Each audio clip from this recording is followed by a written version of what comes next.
اللہ السمیع العلیم العظیم الحفیظ بوجہ الکریم وسلطانہ القدیم من الرجس الخبیث المخبث الشیطان اللعین الرجیم وقبیلہ ونفخہ ونفسہ وہمزہ بسم اللہ الرحمن الرحیم۔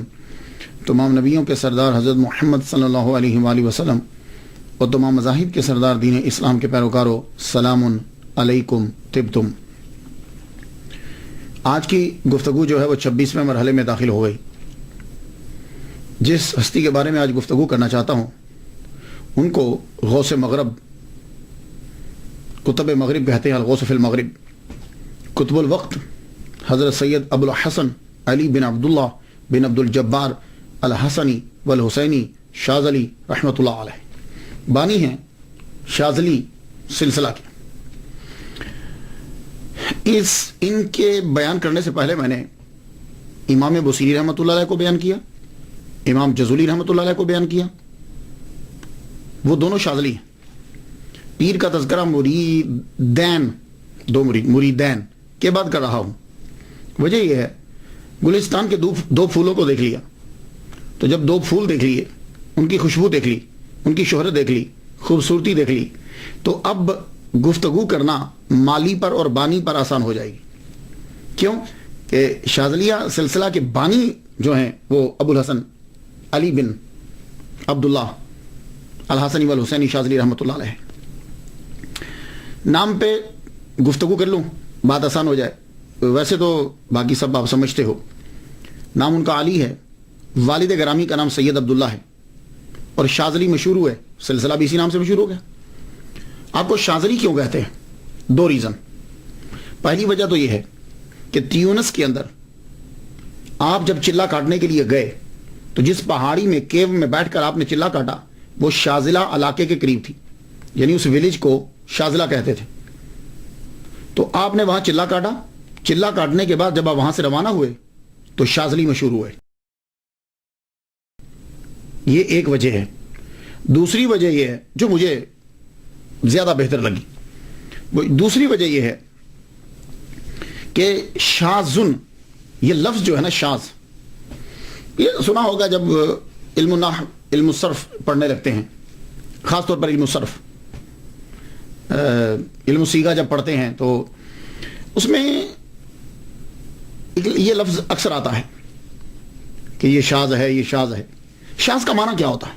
شاذ کا معنی عربک کی ڈکشنریز کے اندر جدا، غیر معمولی، تنہا، خلاف معمول، یہ معنی ہوتے ہیں۔ تو آپ کو شاذلی کہنے کی ایک ریزن جو ہے وہ یہ ہوئی کہ آپ نے عبادت کی، ریاضت کی، مجاہدہ کیا، تو اللہ تعالیٰ کی طرف سے پھر آپ کو یہ ٹائٹل ملا کہ انت شاذن لی، یعنی you are only for me, انت شاذن لی۔ تو یہ لگتا ہے کہ پھر اس کے بعد، اس لیے آپ جب شاذلی کا پروننسیشن دیکھیں گے مختلف جگہوں میں مختلف ہے۔ پاکستان کے اندر شاذلی بولتے ہیں، آپ مصر میں جائیں، دوسری سمتوں میں آپ جائیں تو تھوڑی سی تبدیلی کے ساتھ آپ کو یہ لفظ ملے گا۔ تو شاذن لی سے شاذلی بن گیا، یا شاذلہ سے شاذلی۔ ایک بات میں دیکھتا ہوں شاذلی سلسلے کے اندر کہ ان کے اکثر جو خلفاء ہیں، یہ مریدین ہیں، ان کی تحریریں جو ہیں وہ وظائف کی صورت اختیار کریں، لوگوں کے لیے لازمی ہوگی، یا تو ان کے کورس میں یا ان کے وظائف میں۔ اب جیسے دیکھیے دلائل الخیرات،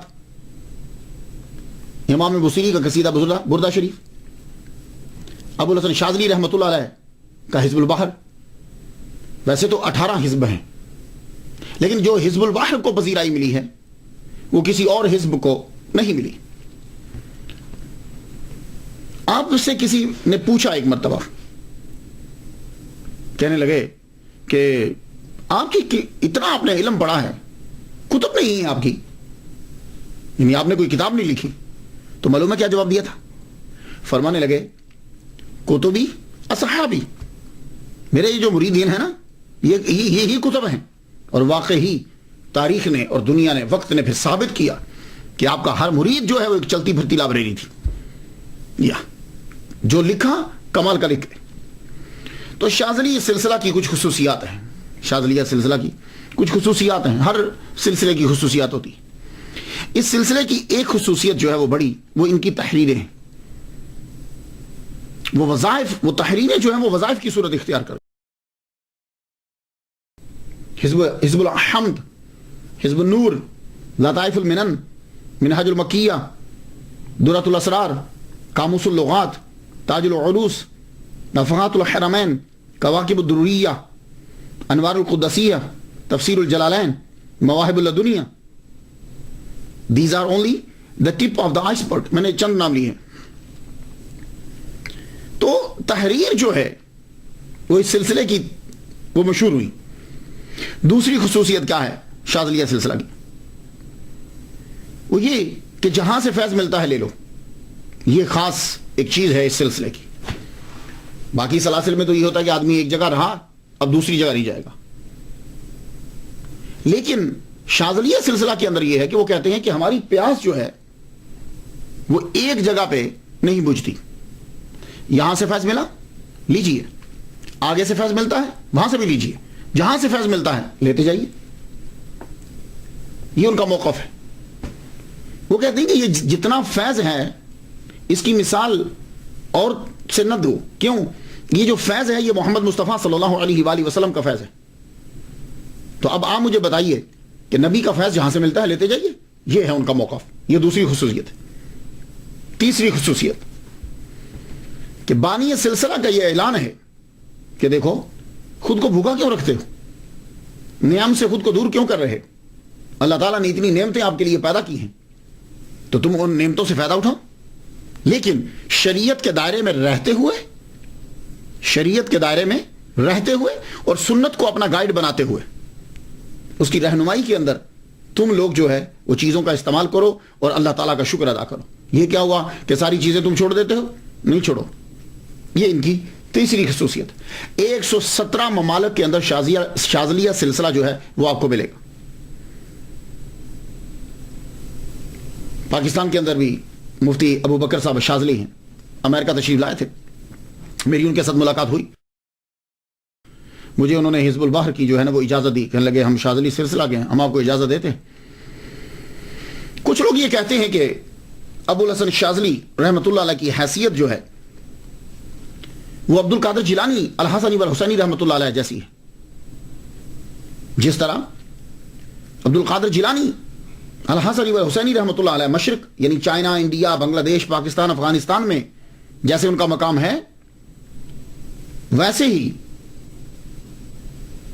شاذلی رحمۃ اللہ علیہ کو مغرب میں یعنی مصر، مراکو، اندلس، عرب، اس سائڈ پہ ان کو وہی مقام حاصل ہے. اور کچھ نے یہ کہا، مجدد الفسانی رحمۃ اللہ علیہ کا حوالہ دیتے ہوئے کہنے لگے کہ امام شاذلی رحمۃ اللہ علیہ جو ہیں یہ عبد القادر جیلانی رحمۃ اللہ علیہ سے افضل ہیں. یہ انہوں نے حوالہ دیا مجدد الفسانی رحمۃ اللہ علیہ کا. لیکن دیکھیے میرا اپنا مطمع نظر جو ہے وہ یہ ہے کہ اولیاء کرام جو ہوتے ہیں وہ سب کی عزت کرتے ہیں. یہ واحد ایک ایسا شعبہ ہے جس کے اندر سب کی عزت ہوتی ہے، سب کو اپنے سے افضل سمجھا جاتا ہے. تو میں نہیں مانتا کہ مجدد الفسانی رحمۃ اللہ علیہ نے کچھ ایسا کہا ہو. ایک بات میرے سننے میں آئی، مجدد الفسانی رحمۃ اللہ علیہ کے جو 2 بچے تھے وہ جن سے پڑھا کرتے تھے، طاہر بندگی، نام سنا ہوگا نا آپ نے.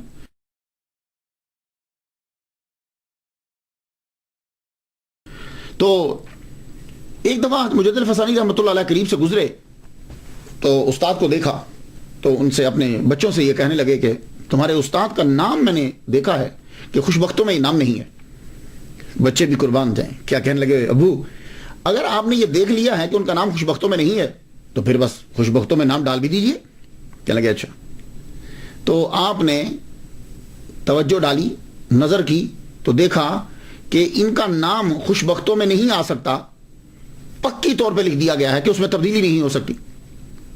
پھر ایک دم سے خیال آیا، کہنے لگے کہ میں نے سنا ہے کہ عبد القادر جیلانی الحسنی والحسینی رحمۃ اللہ علیہ یہ فرماتے ہیں کہ جو اللہ کو میرا وسیلہ دے کے بات کہے گا تو اللہ تعالیٰ وہ تقدیر کہ جو پختہ ہے اس کو بھی مٹا کے دوسرا لکھ دے گا. کیوں؟ اللہ تعالیٰ کے پاس تو قدرت ہے نا کہ اللہ کو تو کسی نے نہیں روکا ہوا.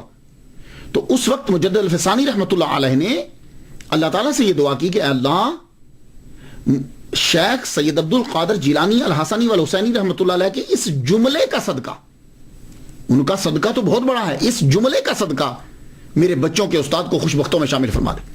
تو اللہ تعالیٰ نے فرما دیا. تو ایسی جن کی گفتگو ہے ان کے بارے میں یہ کہنا کہ انہوں نے ترجیح دی. خیر میں تو میرا مطمع نظر یہی ہوتا ہے کہ جو میں نے چیز سیکھی ہے، اولیاء کرام ایک ایسا شعبہ ہے کہ جو ہر ایک دوسرے کو جو ہے وہ ترجیح دیتے ہیں. اب آ جائیے کہ پیدا کب ہوئے، تو وہی مسئلہ اختلاف جو ہے. تو ابوالحسن شاذلی رحمۃ اللہ علیہ کی عمر کہتے ہیں کہ 105 سال تھی، یہ انہوں نے کہا. تو جب ان کی عمر 105 سال ہے تو تاریخ وصال کے اندر اختلاف نہیں ہے، 656 ہجری میں ہوئی. تو اگر تاریخ وصال جو ہے وہ 656 ہے اور ان کی عمر بھی 105 سال ہے، تو پھر تاریخ ولادت میں نے نکالی ہے 551 ہجری. 551 ہجری میں آپ جو ہے وہ پیدا ہوئے.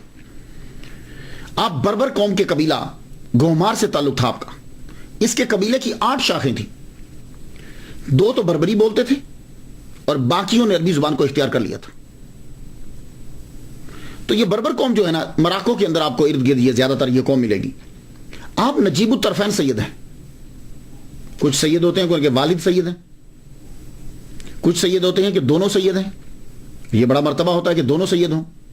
پھر دونوں سید ہوں تو اگر دونوں امام حسین کی اولاد سے ہیں یا دونوں امام حسن کی اولاد سے ہیں، مرتبہ تو بڑا ہے. لیکن وہ نجیب الطرفین اس کو بڑا اعلیٰ سمجھا جاتا ہے کہ ہوں تو دونوں سید، لیکن ایک حضرت امام حسن کی اولاد سے ہوں اور ایک جو ہے امام حسین کی اولاد سے.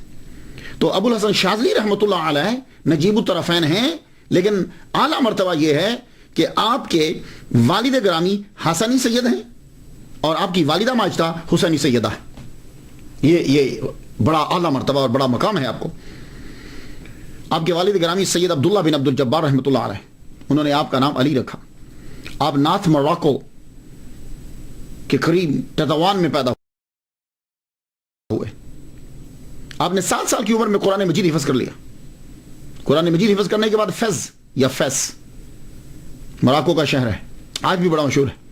وہاں ایک مدرسہ ہوا کرتا تھا جس مدرسہ کو گینیز بک آف ورلڈ کے اندر قدیم اسلامک یونیورسٹی قرار دیا گیا ہے. وہ تھا مدرسہ جامعہ قرویجین. تو یہ قدیم یونیورسٹی ہے، یہاں سے آپ نے ابتدائی تعلیم جو ہے وہ حاصل کی. پڑھتے گئے علم الصرف، علم نحو، گرامر، حکمہ، معقول، منقول یعنی قرآن، حدیث، فقہ، تفسیر، تمام علوم پڑھے. تمام علوم پڑھنے کے بعد پھر آپ عراق چلے گئے. اب ولی کی تلاش کرنی ہے، یعنی کس کی؟ پیر صاحب، پیر ڈھونڈنا ہے. کافی سیاحت کی. سیاحت کرنے کے بعد کتب کی تلاش ہے، پیر کی تلاش ہے. تو آپ کی ملاقات شیخ ابو الفتح واسطی رحمۃ اللہ علیہ سے ہوئی. کہنے لگے کہاں پھر رہے ہو؟ کہا عراق آیا ہوں، پیر کی تلاش ہے، کوئی پیر مل جائے، مرشد کی تلاش ہے. تو کہنے لگے مرشد تو تمہارے علاقے میں، تم مراکو کو چھوڑ کے عراق میں پھر رہے ہو، چلو واپس جاؤ، جہاں رہتے ہو وہیں ہیں تمہارے مرشد. کہنے لگے اچھا. آپ پھر عراق سے ان کے کہنے پر واپس مراکو آئے، اپنے شہر. مراکو جب پہنچے تو انہوں نے یہ بتلایا تھا کہ تم جب جاؤ گے تو تمہارے شیخ جو ہیں وہ تمہیں وہاں ملیں گے. تو آپ 25 سال کی عمر میں آپ واپس آئے. پرانے دور کے اندر ہوتا یہ تھا کہ شروع میں چونکہ تعلیم میں لگ جاتے تھے، 20 سال، 17، 18، 19، 20 اس تک فتوے کی مقام پہ پہنچ جاتے تھے، مفتی بن جایا کرتے تھے. 25 سال کی عمر میں آپ واپس آئے، اپنے شہر واپس پہنچے اپنے پیر کی تلاش میں. تو معلوم ہے سید ابوالحسن شاذلی رحمۃ اللہ جب واپس آئے تو آپ نے پیر کو تلاشا کیسے پتا چلا کہ یہ میرے پیر ہیں؟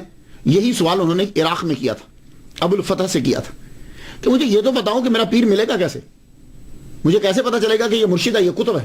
کہنے لگے تم جاؤ، جب تم اپنے گاؤں پہنچاؤ گے نا تو تم ذرا غور سے دیکھنا، جس کے سر سے نور کی شعاع نکلتی ہوگی وہ تمہارے مرشد ہوں گے. کہنے لگے اچھا. اب یہ واپس آئے. واپس جب آئے جبل عالم جہاں آج مزار ہے، تو جب اس کے نیچے پہنچتے ہیں تو دیکھتے ہیں کہ وہ پہاڑی جو ہے اس کے اوپر سے نور کی شعاع جو ہے وہ آسمان کی جانب جا رہی. اب آپ پہاڑی کے اوپر چڑھنے لگے, نیچے سے بلندی کی طرف جانے لگے. تو کیا دیکھتے ہیں کہ وہاں جو ہستی بیٹھی ہے ان کا بیٹا ساتھ ہے اور ایک بزرگ, تھوڑی سی ادھیڑ عمر ہے, بیٹھے ہیں, قرآن مجید کی تلاوت ہو رہی اور نور کی شعاع آسمان کی جانب جا رہی ہے. جانتے ہو یہ کون ہے؟ آج بھی چلے جائیے مراکو کے اندر, مولائی عبدالسلام بن سلیمان مشیش رحمت اللہ علیہ کے نام سے دنیا ان کو جانتی ہے. اب ایک نام آ جائے ہسٹری کے اندر, سٹوری میں نام آ جائے, بات کرتے ہوئے نام آ جائے تو تجسس ہوتا ہے, یا یہ کون سی ہستی ہے, ان کے بارے میں بھی معلوم ہو. اگر صرف نام ہو تو طلب بڑھ جاتی ہے. اس لیے میں تذکرہ کرتے ہوئے بیچ میں مختصر سا تذکرہ کرتا چلا جاتا ہوں. تو اب جب ابو الحسن شاذلی رحمۃ اللہ علیہ کا تذکرہ چل رہا ہے تو ان کے پیر کا عبدالسلام بن سلیمان مشیش رحمۃ اللہ علیہ کا تذکرہ تھوڑا سا نہ ہو تو بات جو ہے نا وہ تشنہ رہ جائے گی. یہ کون ہیں؟ آج شاذلی سلسلے کے پیر کوئی معمولی ہستی نہیں ہے, شاہی خاندان سے تعلق ہے. ان کا خاندان جو ہے وہ حکومت کرتا رہا ہے. تو جن کا خاندان حکومت کرتا رہا ہو عادات بڑی اعلیٰ ہوتی ہیں, مگر حکومت چھوڑ دی. 7ویں صدی ہجری میں قبیلہ بنی اوروس کے اندر پیدا ہوئے جو گھمار نارتھ موراکو میں رہتا تھا. 559 ہجری میں آپ پیدا ہوئے ہیں. آپ بھی سادات خاندان سے ہیں, اسی لیے مولائی کہا جاتا ہے.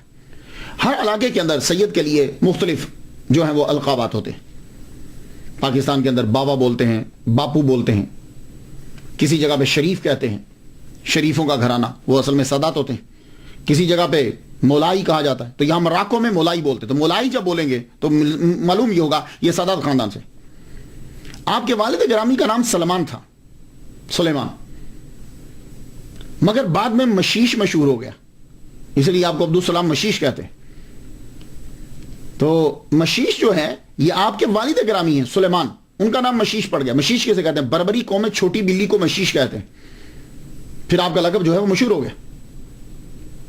ابو الحسن شاذلی رحمۃ اللہ علیہ کے پیر و مرشد جو ہیں عبدالسلام بن سلیمان مشیش رحمۃ اللہ علیہ کہتے ہیں کہ جب یہ پیدا ہوئے, کہ ایک جگہ میں روایت پڑھ رہا تھا, یہ جب پیدا ہوئے تو غیب سے آواز آئی کہ قطب جو ہے وہ پیدا ہو گیا, قطب مراکو پیدا ہو گئے. کہتے ہیں کہ یہ آواز جو ہے عبد القادر جیلانی رحمۃ اللہ علیہ نے بغداد کے اندر سنی, تو آپ اسی وقت بنا کچھ انتظار کیے وہاں سے چل پڑے, مراکو تک پہنچے. وہاں جب جبل عالم میں وہاں پہنچتے ہیں تو عبدالسلام بن سلیمان مشیش یعنی ان کے والد گرامی سلیمان رحمۃ اللہ علیہ ان کے ہاں پہنچے. کہنے لگے میں تمہارے بیٹے سے ملنا چاہتا ہوں. انہوں نے بڑا بیٹا دکھایا, فرمایا نہیں یہ نہیں. انہوں نے دوسرا بیٹا دکھایا, فرمایا نہیں یہ نہیں. وہ تیسرے بیٹے کو لائے, فرمایا نہیں. ساری اولاد دکھا چکے, کہنے لگے نہیں یہ نہیں ہے. کہا تو ہاں ایک بچہ پیدا ہوا ہے ابھی میرا, تو وہ بچ گیا. کہنے لگے ہاں اسے لے کر آؤ. لایا گیا. آپ نے جب دیکھا تو دیکھتے ہاں اس کے بارے میں اطلاع ہوئی ہے, اس کے بارے میں ندا آئی ہے. تو آپ نے عبد القادر جیلانی رحمۃ اللہ علیہ نے انہیں گودی میں رکھا, گودی میں رکھے دعا کی. یہ میں روایت پڑھتا ہوں, لیکن مجھے ذرا عادت ہے کہ میں دیکھتا ہوں کہ جب دو کا تذکرہ کیا گیا ہے تو دو میں کیا وقت عمر کتنی تھی, زیادہ تر میں یہ چیک کرتا ہوں, اس سے ذرا آسانی ہو جاتی ہے. تو میں نے جب دیکھا کہ دونوں کا سن جو ہے وہ کیا ہے, عمر کتنی تھی, 559 میں پیدا ہوئے. رائٹ, کون؟ مولائی عبدالسلام 559 ہجری میں پیدا ہوئے, اور عبد القادر جیلانی رحمۃ اللہ علیہ 470 میں پیدا ہوئے. تو گویا کہ جب مولائی عبدالسلام رحمۃ اللہ علیہ پیدا ہوئے ہیں تو تب حضرت عبد القادر جیلانی رحمۃ اللہ علیہ کی عمر 89 ایئرز تھی, 89. تو آپ کی وصال مبارک آپ کا 91 میں ہے, یعنی ان مولائی عبدالسلام کی ولادت سے 2 سال بعد آپ دنیا سے رخصت ہوئے. یہ جو 2 سال ہیں آپ ہسٹری میں جا کے دیکھ لیجئے, حضرت عبد القادر جیلانی رحمۃ اللہ علیہ کے مراقبے میں ہیں, زیادہ تر خلوت نشینی میں ہے. تو عراق سے مراکو کا فاصلہ جو ہے 2933 مائل بنتا ہے, تقریباً 2933 مائل. تو روحانیت کے لحاظ سے تو ہو سکتا ہے, اب یہ نہیں میں کہہ سکتا کہ وہ سفر طے کر گئے. تو اگر آپ کہیں کہ روحانیت کے لحاظ سے گئے تو عبد القادر جیلانی رحمۃ اللہ علیہ کے اندر بہت طاقت ہے. تو یہ ہیں سید عبدالسلام بن سلیمان مشیش رحمۃ اللہ علیہ. 7 سال کی عمر میں قرآن مجید حفظ کیا, تو ماں مروجہ علوم پڑھے, پھر لشکر اسلام کے ساتھ شامل ہوئے اور اندلس میں جا کر جہاد بھی کیا آپ نے. یوں تعلیم اور سیاحت میں 40 سال گزر گئے. 40 سال کے بعد ابو الحسن شاذلی رحمۃ اللہ کے پیر و مرشد واپس مراکو میں تشریف لاتے. واپس تشریف لائے تو جبل عالم میں آ کر آپ نے خلوت نشینی اختیار کر لی. یہ جہاں آپ کا مزار ہے بہت بلندی پہ جگہ ہے, وہاں آپ نے بیٹھ کر تبلیغ شروع کر دی. لوگ آتے آپ سے فیض لیتے, آپ تبلیغ بھی کرتے. اسی دور کے اندر کسی نے مراکو کے اندر جھوٹی نبوت کا دعویٰ کر دیا کہ میں نبی ہوں. آپ نے اس کی مخالفت کی. اس کے پاس کچھ جن تھے, وہ جنوں سے لوگوں کو تنگ کرتا تھا. ایک دفعہ اس نے جنوں کو بلایا تو جن جو ہے آتے ہوئے انہیں دیر لگ گئی. کہنے لگا تم میری خدمت میں جلدی کیوں نہیں آئے؟ کہنے لگے کہ ہم گزر رہے تھے ایک پہاڑی کے اوپر سے, جب گزرے ہیں تو ایک نور کی شعاع نکل رہی تھی, اس کی وجہ سے ہمیں اس نور نے ہمیں اڑا کر رکھ دیا. اب اس کو ذرا غصہ آیا. اس نے کچھ بندے بھیجے, فجر کی نماز پڑھتے ہوئے ابو الحسن شاذلی رحمۃ اللہ کے پیر و مرشد کے اوپر قاتلانہ حملہ ہوا. فجر کی نماز کے اندر ہی آپ کو شہید کر دیا گیا. اور وہ قاتل جب واپس جانے لگے تو اتنی فوق تھی وہ کھائی کے اندر گرے اور مر گئے. تو 622 ہجری میں 63 سال کی عمر میں شہادت کا جام نوش فرماتے ہوئے دنیا سے چلے گئے. وہیں آپ کا مزار ہے. لوگ آتے ہیں, عرس لگتا ہے.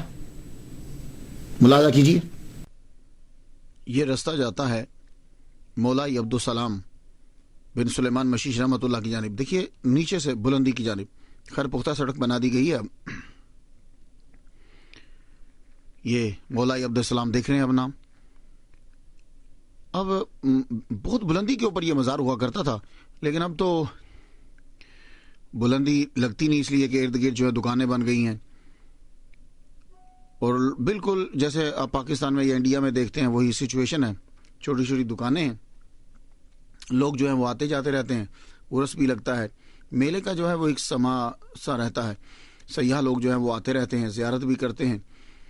فقیر حضرات بھی آتے ہیں, درویش بھی آتے ہیں دور دراز سے. یہاں آ کر جو ہے یہ مسجد ہے یہاں, اور یہ رستہ. یہ اب ایک دفعہ پھر دیکھیے ذرا کہ یعنی یہ گاؤں اور وہ کتنا نیچے ہے اور یہ کتنی لوگ جو ہیں وہ بیٹھے ہوئے. چونکہ یہاں ہوا جو ہے وہ بہت تیز چلتی ہے, اس لیے آپ ان کے ڈریس تھوڑے سے ڈیفرنٹ دیکھ رہے ہوں گے. کان کے اوپر بھی ڈالا ہوتا ہے کپڑا. یہاں اگر لوگ جو ہیں وہ ہلکا باندھ لیتے. یہ مولائی عبدالسلام بن سلیمان مشیش رحمۃ اللہ علیہ کا مزار ہے, یعنی ابو الحسن شاذلی رحمۃ اللہ علیہ کے پیر. یہ جو پڑھ رہے ہیں نا یہ الصلاۃ المشیشیہ جو ہے, اس کا جو ہے وہ ورد ہوتا ہے. لوگ جو ہیں وہاں بیٹھ جاتے ہیں, 10-10 12-12 اس سے بھی زائد کی ٹولی جو ہے وہ بیٹھ جاتی ہے. تو یہ صلاۃ المشیشیہ جو ہے یہ پڑھا جاتا ہے. یہ دیکھ لیا کتنا عظیم پیر ہے, اللہ تعالیٰ نے کتنا مرتبہ دیا. لیکن آپ سادگی ذرا دیکھیے, پہاڑی کی چوٹی کے اوپر یہیں وہ چلا کاٹتے تھے اور یہیں جو ہے ان کا مزار جو ہے وہ بنا دیا گیا. اب آپ ذرا دیکھیے گا, پھر ایک دفعہ منظر دیکھیے. وہ دیکھیے یہاں کافی جو ہے نا اسے بھی پیسا, کافی جو ہے وہ پی جاتی ہے. اسے پہلے اچھی طریقے سے پیسا جاتا ہے, پھر اس کے بعد کافی بنائی جاتی ہے. سردی ہوتی ہے, یہ دیکھیے لوگ یہ بیٹھے ہیں اور یہاں جو ہے ذکر اذکار جو ہے وہ چلتا رہتا ہے. بالکل ہوا بہت تیز ہے, بلندی کے اوپر ہے یہ بالکل. اور یہ پھر ایک دفعہ مزار کی جو ہے وہ زیارت کر لیجئے. اور یہ لوکل لوگ ہیں, یہ جو جنہوں نے یہ ڈریس پہنا ہوا ہے یہ یہاں کے لوکل لوگ ہیں. اور یہ باہر کے جو لوگ آتے ہیں وہ ایسے. تو جانے سے پہلے عبدالسلام بن سلیمان مشیش رحمۃ اللہ علیہ دنیا کو 3 کتب دے گئے. سیدنا ابراہیم, سیدنا احمد بدوی, سیدنا ابو الحسن علی بن عبداللہ شاذلی رحمۃ اللہ علیہ. یہ 3 کتب دنیا کو دے کر گئے. تو ابو الحسن اب آپ نے سید عبدالسلام کے بارے میں سن لیا. اب سنی, اب آپ کو سمجھ آ جائے گی. جب پیر کے بارے میں پتا چل گیا تو اب دیکھیے ابو الحسن شاذلی رحمۃ اللہ علیہ کو معلوم ہو, اب بتایا گیا کہ جب تم جاؤ گے تو نور کی شعاع نکلتی ہوگی. آپ نے جب نور کی شعاع کو دیکھ لیا تو آپ پہاڑی اپنے پیر کے پاس جانے لگے. نیچے آپ نے پہلے وضو کیا, وضو کر کے آپ بلندی پہ گئے, دیکھا کہ پیر صاحب قرآن پڑھ رہے ہیں, قرآن تلاوت ہو رہی ہے, آپ بھی سمت کر رہے ہیں, بیٹا آپ کا پڑھ رہا, آپ قرآن کی تلاوت سن رہے. قرآن کی تلاوت جو ہے, اب یہ ہاتھ باندھ کے کھڑے ہو گئے, کیونکہ جو قرآن پڑھ رہا ہو آپ اس کو سلام نہیں کر سکتے. یہ بات یاد رکھیے گا. قرآن پڑھا آپ کے السلام علیکم نہیں, قرآن پڑھنے والے کو سلام نہیں کر سکتے. جو آدمی سویا ہوا ہے آپ اس کو سلام نہیں کر سکتے. جو آدمی ریسٹ روم میں بیٹھا ہے آپ اس کو سلام نہیں کر سکتے. جو آدمی روٹی کھا رہا ہے آپ اس کو سلام نہیں کر سکتے. جو آدمی نماز پڑھ رہا ہے آپ اس کو سلام نہیں کر سکتے. سن لیا آپ نے, یہ مسائل ہیں. میں ان کی حکمت میں گفتگو نہیں کر رہا. تو وہ قرآن پڑھ رہے تھے، سلام نہیں کیا، ہاتھ باندھ کے کھڑے ہو گئے. لیکن دیکھتے ہیں کہ جب قرآن کی تلاوت ہو رہی ہے تو وہ جو پہاڑ ہے وہ بھی ساتھ یوں ہلتا ہوا نظر آ رہا. جب تلاوت مکمل ہوئی تو آپ نے سلام کیا تو وہ کہنے لگے وضو کیا ہے؟ کہا حضور میں وضو کر کے آیا. میں نے کہا جاؤ وضو کرو.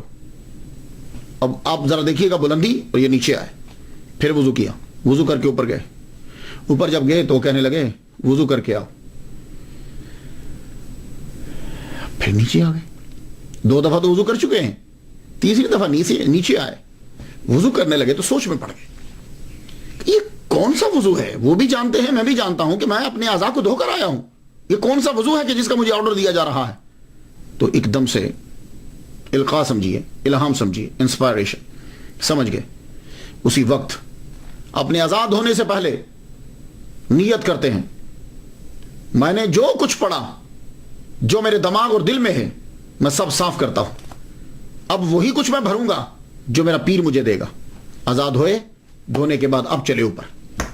جب پہنچے پیر کے سامنے کہنے لگے ہاں، دیکھتے ہی کہنے لگے ہاں تمہارا نام علی ہے، تمہارے ابا کا نام عبداللہ.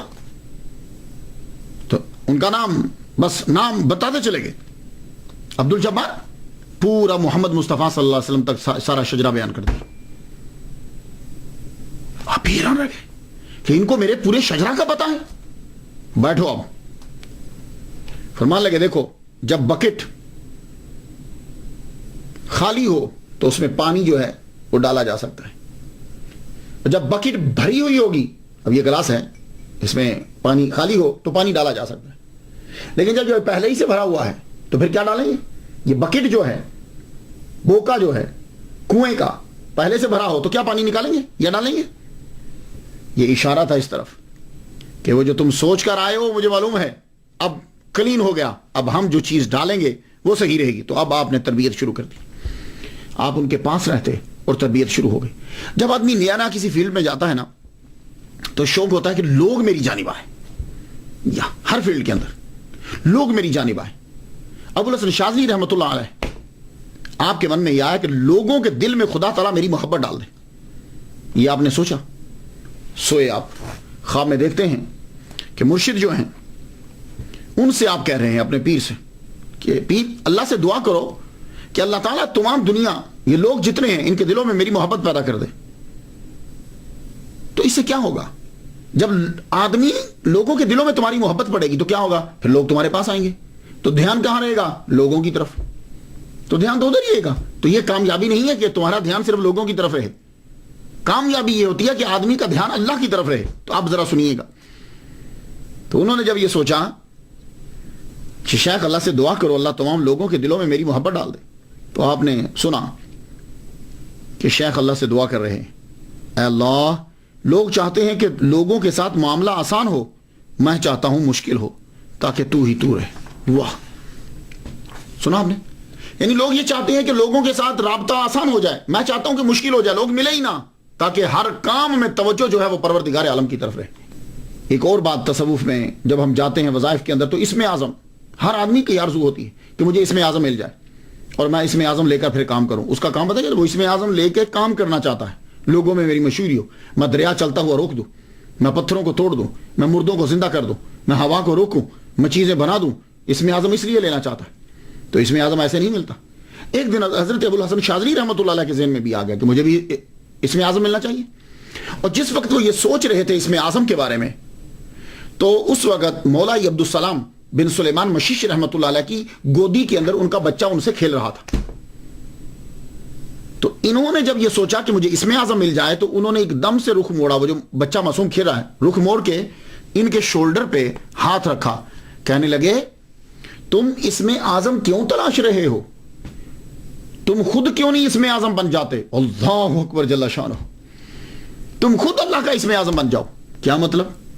کہ یعنی دیکھو کہ تم اللہ کا ایک ایسا نام ڈھونڈتے ہو کہ جس کی وجہ سے سارے کام بن جائیں، تو تم خود اتنی عبادت کرو کہ اللہ کے محبوب بن جاؤ، پھر تمہارا وسیلہ دے کے جب دے لوگ تو لوگوں کے کام ہو جائیں. تم کیوں نہیں بن جاتے؟ عبداللہ عبدالسلام بن سلیمان مشیش رحمۃ اللہ علیہ مسکرائے تو ابوالحسن شاذلی رحمۃ اللہ سے کہنے گا ہاں ہمارے بیٹے نے صحیح کہا, یہی ہم بھی جواب دینا چاہتے تھے. یعنی ان کے بیٹے نے, ابوالحسن شاذلی رحمۃ اللہ کے پیر کے بیٹا نے, کہ جو اپنی باپ کی گودی میں کھیل رہے ہیں, انہوں نے یہ جواب دے دیا. تو خود سوچو مولا عبدالسلام بن سلیمان مشیش رحمۃ اللہ علیہ کا مقام جو ہے وہ کیا ہوگا. آپ کی تربیت جب مکمل ہوگی, کیونکہ علم تو آگے پڑھ چکے تھے, بس اب ذرا تربیت کرنا تھی. تربیت جب مکمل ہوگی تو فرمانے لگے اب میں آپ کو اجازت دیتا ہوں, آپ جاؤ, لیکن جانے سے پہلے کچھ نصائحیں. تو میں جتنے بھی آپ لوگ سن رہے ہو, یہ بڑی ذرا دھیان سے سننا ان باتوں میں, پیچ ہے تھوڑا سا لیکن سننا. فرمانے لگے پہلی بات, جب لوگوں میں ہو تو راز بتانے سے گریز کرنا. ہر ایک کو راز نہیں بتانا. جب لوگوں میں ہو تو راز بتانے سے گریز کرنا. اپنے دل کو ان کی موجودگی سے دور رکھنا. یہ باتیں بڑی پیچیدہ ہیں. اپنے دل کو ان کی موجودگی سے دور رکھنا یعنی لوگوں کے ازدحام, لوگوں کے مجمع کا اثر آپ کے دل پہ نہیں ہونا چاہیے. شریعت کی پابندی کرنا, اس طرح تم روحانیت کے اعلیٰ درجہ پاؤ گے. یہ دیکھ لو, شریعت کی پابندی کرنا. اور آج کہاں شریعت اور طریقت کو جدا سمجھا جاتا ہے. کہتے ہیں شریعت اور ہے, طریقت اور ہے. شریعت جو ہے یہ بیج ہے, اور طریقت اس کا جو ہے وہ پھل ہے. شریعت درخت ہے, طریقت اس کا پھل ہے. شریعت کے بغیر طریقت کہاں ملتی؟ نہیں مل سکتی. اور اگر دیکھتے ہو تم کہ طریقت جو ہے وہ شریعت کے بالکل الٹ ہے, تو چھوڑ دو ایسی طریقت کو. یہ بات یاد رکھنا, طریقت کبھی شریعت کے الٹ نہیں جائے گی. اور فرماتے ہیں تم اللہ کی مانو گے تو اللہ آسانی دے گا اور حفاظت کرے گا. اور یہ اب جملے سننے والے, ایسے لوگوں کی دوستی اختیار نہ کرنا جو تیری دوستی چاہتے ہوں. ہے نا مشکل بات, آسانی سے سمجھ میں نہیں آئے گی, لیکن اس پہ آپ ٹائم دیجئے گا. ایسے لوگوں کو اپنا دوست مت بنانا جو تیری دوستی چاہتے ہوں.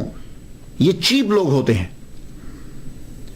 اس کو دوست مت بنانا جو خود کو تجھ پر ترجیح دے, کمینہ آدمی ہے. اور ان کو دوست مت بنانا جو تجھ کو خود پہ ترجیح دیں, لالچی ہے کہ کوئی کام نکالنا ہے. دیکھ رہے ہیں آپ, بہت پیچیدہ جملے ہیں. یہ ایسا لگے گا جیسے غلط ہے, نہیں, اس پہ غور کرنا ہے. تو پھر دوست کسے بنایا جائے؟ تو آپ نے فرمایا اس کو دوست بنانا کہ جب بھی کوئی بات ہو یا کام ہو جواب میں اللہ ہی آئے. اللہ اکبر جل شانہ. فرمان لگے جاؤ لوگوں کو صرف اللہ کی طرف بلانا, کیونکہ جو دنیا کی طرف بلاتا ہے وہ دھوکہ دیتا ہے. جو کام کی طرف بلاتا ہے اور کام میں لگاتا ہے مصیبت میں ڈالتا ہے. جو اللہ کی طرف بلاتا ہے اچھی نصیحت کرتا ہے. آپ وہاں سے ٹیونس آئے, وہاں کے گو شاذلہ میں آپ نے چلا کاٹا اور لوگ آپ کو شاذلی پکارنے لگے. پھر جبل زاغوان میں چلا کاٹا.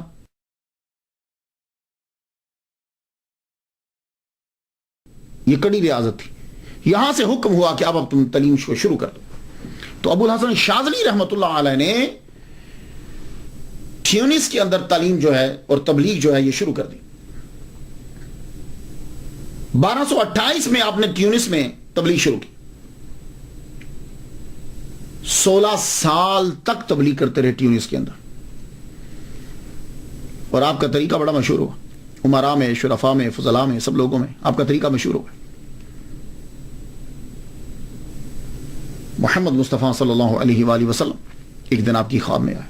16 سال جب آپ کو گزر گئے تبلیغ کرتے ہوئے, تو حضور صلی اللہ علیہ وآلہ وسلم آپ کی خواب میں تشریف لائے, کہنے لگے اے علی, میں تجھے حکم دیتا ہوں کہ جاؤ تم ایجپٹ مصر چلے جاؤ. ٹیونس سے مصر. تو مصر میں ذرا گرمی تھی. خواب میں جب دیکھا نا تو مصر میں گرمی. عرض کرتے ہیں یا رسول اللہ, میں مصر میں جاؤں گا تو گرمی ہے, سایہ کہاں سے؟ حضور صلی اللہ علیہ وسلم نے خواب میں فرمایا علی تم جاؤ, میں بادل کو تیرے لیے مقرر کر دوں گا کہ بادل تیرے اوپر سایہ کرے گا. تو عرض کی کہ بادل تو ہوں گے, رستے میں پیاس لگے گی. فرمانے لگے جب تو بادل کو حکم دے گا بادل تیرے اوپر پانی برسائے گا. اللہ اکبر جل شانہ. فرماتے ہیں پھر یہ وہاں سے چلے اور آپ کے ساتھ آپ کے داماد ابو العباس المرسی شاذلی رحمت اللہ علیہ, یہ پیر ہیں امام بصیری رحمت اللہ علیہ کے. وہاں سے پھر چلے آپ اسکندریہ پہنچے. آپ کے مریدین، آپ کے طلباء، مشائخ آپ کے ساتھ ہیں. آپ کی عمر تقریباً کہتے ہیں کہ 50 سال ہو چکی تھی. کچھ چلوں میں گزر گیا وقت. 16 سال تو تبلیغ میں گزار دیا آپ نے. 25 سال کے تھے تو جب تو مراکو میں گئے واپس. 50 سال کے قریب آپ کی عمر ہو چکی جب آپ الیگزینڈریا اسکندریہ میں ایجپٹ میں آپ پہنچے. وہاں آپ نے سلطان مصر کی فوج میں بھی آپ نے حصہ لیا. لوگوں نے بڑا ورگلایا. یہ بات یاد رکھنا، جس کا نام 500-600 سال کے بعد بھی زندہ ہے جس کا نام، تو سمجھو وہ اپنے دور کے اندر ہر ایک کی زبان پر تھا. یا ایسے نہیں نام زندہ رہتے. اور جو اپنے دور میں ہر ایک کی زبان پر ہے اس کے حاسدین مخالف بھی بہت ہوں گے. تو آپ کیا سمجھتے ہو ابوالحسن شاذلی رحمۃ اللہ کے حاسدین نہیں ہوں گے؟ ہوں گے. انہوں نے سلطان کو شکایت لگائی، اس کو نکالو اپنی فوج سے، یہ تمہیں تباہ کر دے گا، یہ حملہ کر دے گا، قبضہ کر لے گا. لیکن سلطان، اس لیے جب لوگ مخالفت کریں یا آپ سے کسی کے بارے میں برا کہیں تو پہلی بات تو یہ ہے کہ اس بندے کو ہی چھوڑ دو، یا اس بندے کو ہی چھوڑ دو. کیونکہ اولیاء کے اندر ایسا ہوتا ہی نہیں ہے. اولیاء پردہ ڈالتے ہیں نہ کہ پردہ فاش کرتے ہیں. ہاں، یہ بات یاد رکھنا. اور اگر کوئی ایسا سلسلہ ہو بھی تو پھر ریسرچ کرو، تحقیق کرو. اور بہتر تحقیق یہ ہے کہ ڈائریکٹ اس بندے سے بات کر لو. کیونکہ جو کوئی کسی کی مخالفت کر رہا ہے اس کی کئی وجوہات ہو سکتی ہیں. ہو سکتا ہے کہ اس کی کوئی ذاتی دشمنی ہوئی ہو، کوئی نقصان ہوا ہو اس کو ذاتی. ہو سکتا ہے کہ اس کو اس سے حسد ہو سکتا ہے کہ اس کا کوئی کام نہ ہوا ہو. تو بہت سی وجوہات ہو سکتی ہیں. تو جب سلطان کو یہ بتایا گیا تو سلطان نے جب تحقیق کی تو پتا چلا صرف حسد ہی ہے اور کچھ نہیں. سلطان نے پھر آپ کو زمین دی. آپ نے اس کے 3 حصے کیے. ایک حصے میں مکان بنایا، ایک حصے میں آپ نے مسجد بنائی، ایک حصے میں آپ نے مدرسہ بنایا. وہ مدرسے کا نام المدرسہ کاملیہ رکھا. اور آج الازہر یونیورسٹی جو ہے وہ اسی مدرسے کی، وہ مدرسہ کاملیہ کی بنیادوں کے اوپر بنائی گئی. تو گویا کہ آپ لوگ یہ کہہ سکتے ہیں کہ سید ابوالحسن شاذلی رحمۃ اللہ علیہ اصل بانی ہیں الازہر یونیورسٹی کے. اور جب آپ مصر میں داخل ہوئے تو 1,25,000 آپ کے فالوورز آپ کے ساتھ. اللہ اکبر جل شانہ. اب خود اندازہ لگائیے کہ کتنا شاذلی سلسلہ جو ہے، کتنے مریدین آپ کے، اور کتنا مشہور تھا. اور آپ نے کام کتنا کیا ایجپٹ میں. ایسے نام تو زندہ نہیں ہیں. 1,25,000 کے قریب آپ کے فالوورز. اور آپ کا طریقہ یہ تھا کہ آپ ہر سال حج کرنے کے لیے جایا کرتے تھے. بہت سی کرامات ہیں آپ کی. 2 حج آپ کے بڑے مشہور ہوئے. 2 حج. ایک تو وہ حج کہ جب آپ چلے، حج آپ نے کیا، حج کرنے کے بعد مدینہ شریف روانہ ہوئے. یہ تھا ایسا تو ہو نہیں سکتا ولی کامل علماء کرام یہ حج کریں اور مدینہ شریف نہ جائیں. وہ حج ہی کیا کہ بندہ مدینہ ہی نہ گیا. جو ہی روزہ ہے، آج کل تو بلڈنگز بن گئی ہیں نا، آپ کئی دفعہ گئے ہوں گے. وہ جو ہی روزہ نظر آیا تھا، بلڈنگز نہیں ہوتی تھی، دور سے روزہ نظر آتا. جو ہی روزہ نظر آیا تو آپ کے اندر جذب کی کیفیت طاری ہو گئی. ابوالحسن شاذلی رحمۃ اللہ جذب کی کیفیت طاری. اسی وقت پڑھنے لگے، اس جذب میں پڑھنے لگے. صلوات اللہ و ملائکتہ و انبیائہ و رسلہ و جمیع خلائقہ و علی آلہ و اصحابہ اجمعین. جذب میں لگے. صلوات اللہ و ملائکتہ و انبیائہ و رسلہ و جمیع خلائقہ و علی آلہ و اصحابہ اجمعین. بار بار پڑھے جاتے، بار بار آنکھوں سے آنسو جاتے. ایک دم سے پھر جذب کی کیفیت سے باہر آئے تو ابو العباس مرسی جو آپ کے داماد اور نائب اور خلیفہ فرمانے لگے، تم نے دیکھا؟ کہا حضور کیا؟ آپ خود اپنی زبان سے بیان فرمائیے.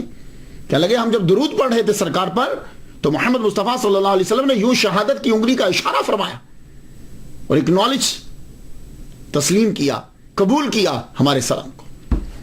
اب لوگ یہ کہہ سکتے ہیں کہ یہ کیسے ہو سکتا ہے کہ سرکار صلی اللہ علیہ وآلہ وسلم جو ہے وہ قبر مبارک سے اپنی انگلی کا اشارہ فرمائیں.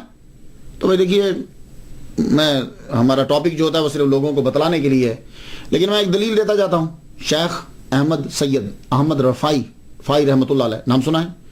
یہ کرامت ان کی بہت مشہور ہے، بلکہ ان کی کرامات میں سب سے زیادہ مشہور کرامت یہی ہے. اور یہ عرب میں مشہور ہے، عرب علاقے میں، کہ آپ جب حج کرنے کے لیے گئے تب آپ کے ساتھ عبد القادر جیلانی رحمۃ اللہ علیہ بھی تھے. یہ ان کا زمانہ ایک ہی ہے. یہ حج کرنے کے لیے گئے تو سید جب حج کے بعد جاتے تھے حضور صلی اللہ علیہ وسلم کے روزہ پر، تو سیدوں کے لیے خاص اس وقت حلقہ بنایا گیا تھا. ایک جگہ تھی. تو سید لباس بھی خاص پہنتے تھے. وہ گارڈ جو ہے، وہ دربان جو ہے، وہ کہنے لگا کہ آپ سید نہیں ہو، آپ نے لباس نہیں پہنا ہوا تھا، وہ ٹریولنگ میں تھی جو ویسے ہی پہنا ہوا. آپ نے وہیں سے کھڑے ہو کے کہا السلام علیکہ یا جدی. تو روزہ انور سے آواز آئی وعلیکہ السلام یا ولدی، تجھ پر بھی سلام ہوگا میرے بیٹے. یہ آواز لوگوں نے سنی تو پھر شاید کیا کیفیت تاری ہو گئی ہوئی. تو آپ نے فرمایا نانا آج آپ اپنے ہاتھ مبارک نکالیے، میں دونوں ہاتھوں کو فزیکلی چومنا چاہتا ہوں. اللہ اکبر جل شان. کتابوں کے حوالے دینے کی ضرورت نہیں ہے، اتنی مشہور تواتر کے ساتھ یہ آپ کی کرامت ہے. ہزاروں آدمی وہاں موجود تھے. محمد مصطفیٰ صلی اللہ علیہ وآلہ وسلم نے اپنے دونوں ہاتھ مبارک اپنے قبر انور سے نکالے اور شیخ احمد رفاعی رحمۃ اللہ علیہ نے آگے بڑھ کر اپنے نانا کے دونوں ہاتھوں کو چوما. اللہ اکبر جل شان. تو اس لیے میں کیا گفتگو کروں ان باتوں کے اوپر. لیلۃ القدر کے بارے میں امام ابو الحسن شاذلی رحمۃ اللہ علیہ کا بیان اور آپ کے ایمان کو مضبوط کر دے. آپ کے داماد، آپ کے خلیفہ اور سجادہ نشین اور نائب حضرت ابو العباس المرسی الشاذلی رحمۃ اللہ علیہ کہتے ہیں کہ ہم اپنے شیخ کے ساتھ جا رہے تھے، ماہ رمضان ہے، سفر کرتے کرتے خیروان میں پہنچ گئے. تراویح کا وقت آیا، تراویح پڑھی، کچھ ارد گرد کے لوگ بھی شامل ہوئے، انہوں نے بھی تراویح ادا کی. تراویح ادا کرنے کے بعد لوگ تو چلے گئے گھروں کو. پیر تہجد کے لیے جب اٹھے، یعنی تیار ہوئے نماز پڑھے تہجد کی، میں نے دیکھا کہ پیر کے سر سے نور کی شعاع جو ہے وہ بلندی کی جانب جا رہی. اور تھوڑی دیر کے بعد میں کیا دیکھتا ہوں کہ کچھ سفید پرندوں کو میں نے دیکھا کہ وہ میرے پیر کے گرد گھوم رہے ہیں. اللہ اکبر جل شان. صبح ہم نے روزہ رکھا، نماز ادا کی، روزہ رکھا. روزہ رکھنے کے بعد ہم لوگ چل پڑے. چلتے ہوئے رستے میں خود ہی پوچھتے ہیں ابو الحسن شاذلی رحمۃ اللہ علیہ ابو العباس المرسی سے، دیکھا تھا رات کو تم نے؟ ہاں حضور. کیا جلوہ تھا، کیا نور تھا، کیا شان اور کیا مقام. فرمانے لگے وہ سفید پرندے تم دیکھ رہے تھے؟ رس کی حضور ہاں دیکھے.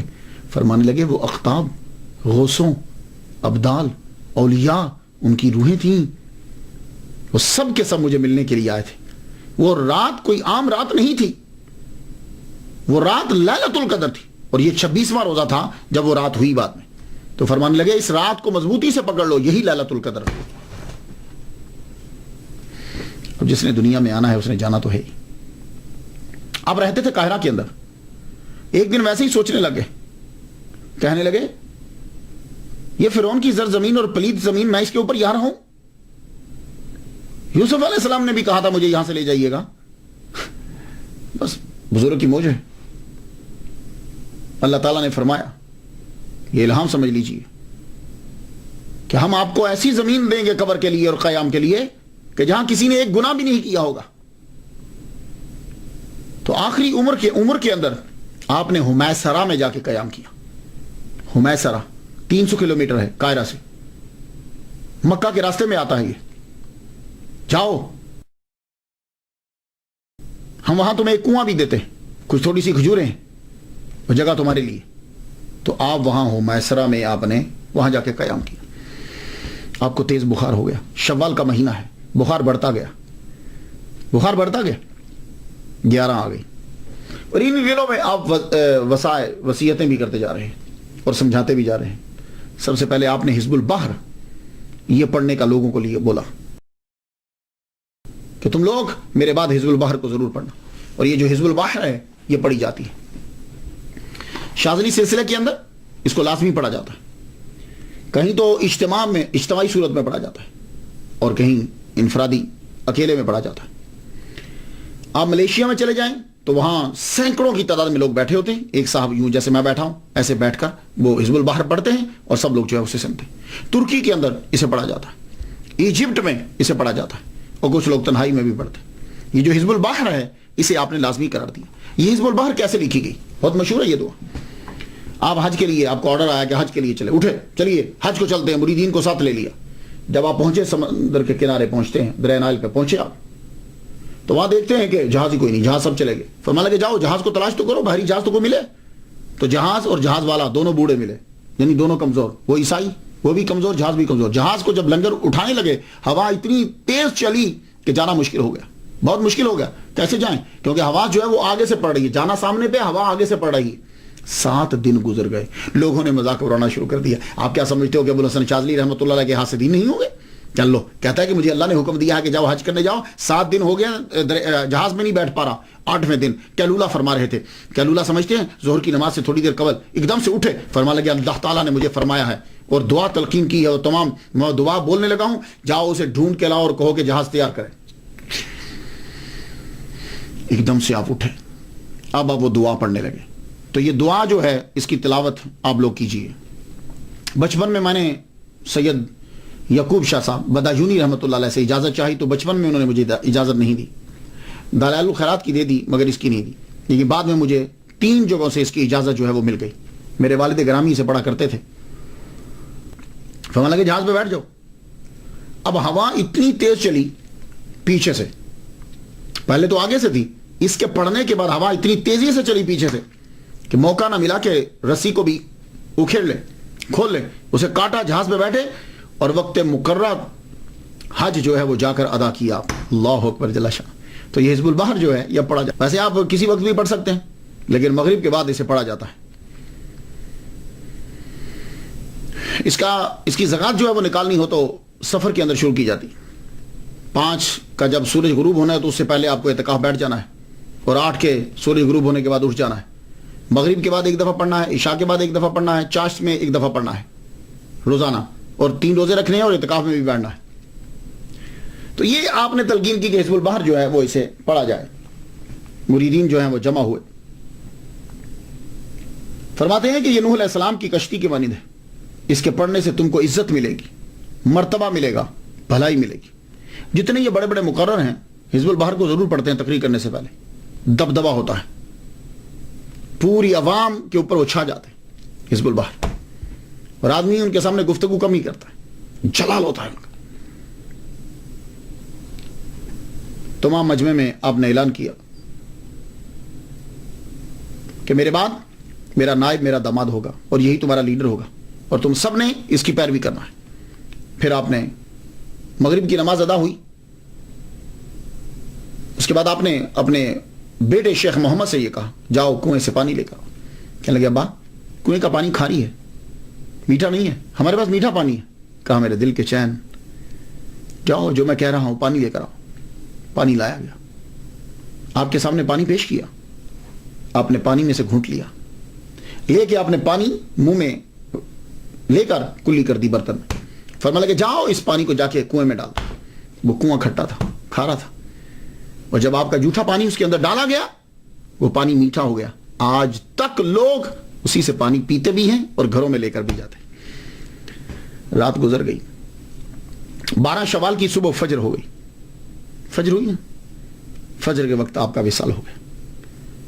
آپ کے داماد ابو العباس المرسی شاذلی رحمۃ اللہ علیہ نے آپ کا جنازہ پڑھایا. 1258 میں آپ کا وصال ہوا اور آپ کا مزار آج بھی مرجع خلائق ہے. ملاحظہ کیجیے, یہ وہ جگہ کہ جہاں ابو الحسن شاذلی رحمۃ اللہ علیہ نے آ کے قیام کیا اور اللہ تعالیٰ نے کہا کہ ایسی جگہ میں تجھے دوں گا کہ جہاں کسی نے کوئی گناہ نہیں کیا ہوگا. یہ پہاڑیوں کے درمیان جگہ, یہاں ایک کنواں. اب تو خیر بہت ترقی ہوگی. یہ دیکھ رہے ہیں آپ ارد گرد پہاڑی ہیں, یہ مسجد ہے, یہ خانقاہ ہے آپ کی, یہیں حجرہ اور یہیں آپ کا روزہ مبارک جو ہے وہ بنا. یہ ابو الحسن شاذلی بورڈ آپ جو ہیں وہ پڑھ رہے ہیں. یہ مسجد حامدیہ, یہ مزار شریف ہے. اب دیکھیے کہ کتنی دور ہے, یہ ہمیسرا ہے, کتنی دور ہے یہ قاہرہ سے, اور اس درویش نے یہاں جگہ ڈیرا لگایا ہے. اب دیکھیے کتنا خوبصورت مزار جو ہے وہ بنایا گیا. لوگ آتے ہیں یہاں آ کر جو ہے وہ ورد کرتے ہیں, دعا مانگتے ہیں. دور دراز سے جو ہے لوگ, ایک بہت بڑا میلہ جو ہے وہ یہاں لگتا ہے. یہ بات میں آپ کو بتا دوں کہ بہت بڑا میلہ, بڑا عرس لگتا ہے یہاں.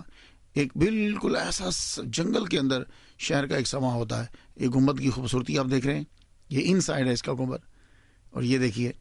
اور اگر کبھی آپ باہر نکل کے سارا ملاحظہ کریں تو آپ حیران ہو جائیں کہ اللہ تعالیٰ نے ابو الحسن شاذلی رحمۃ اللہ علیہ کو یہ جو جگہ عطا فرمائی, تو لوگ جو ہیں وہ کتنے دور دراز سے آ کر یہاں خراج عقیدت جو ہیں وہ پیش کرتے ہیں. یہ دیکھیے کتنا خوبصورت منظر ہے آپ کی قبر کا. اللہ اکبر جل شانہ, اللہ اکبر جل شانہ. یہ جو ارد گرد کے لوگ ہیں, جو مصری لوگ ہیں نا, وہ یہاں آ جاتے ہیں اور لائن بنا کے جو ہے وہ کھڑے ہو جاتے ہیں, اور کھڑے ہونے کے بعد جو ہے وہ پھر وہ یہاں ذکر کرتے رہتے ہیں. یہاں اس جگہ کے اوپر حزب البحر بھی جو ہے وہ بھی پڑھی جاتی ہے. حزب البحر کی تلاوت اکیلے لوگ بھی کرتے ہیں, مل کے بھی جو ہے وہ کرتے ہیں. اس کے علاوہ بھی اور بھی بہت سے وظائف ہیں جو یہاں پڑھے جاتے ہیں. یہ دیکھ رہے ہیں آپ کتنا خوبصورت جو ہے وہ منظر ہے.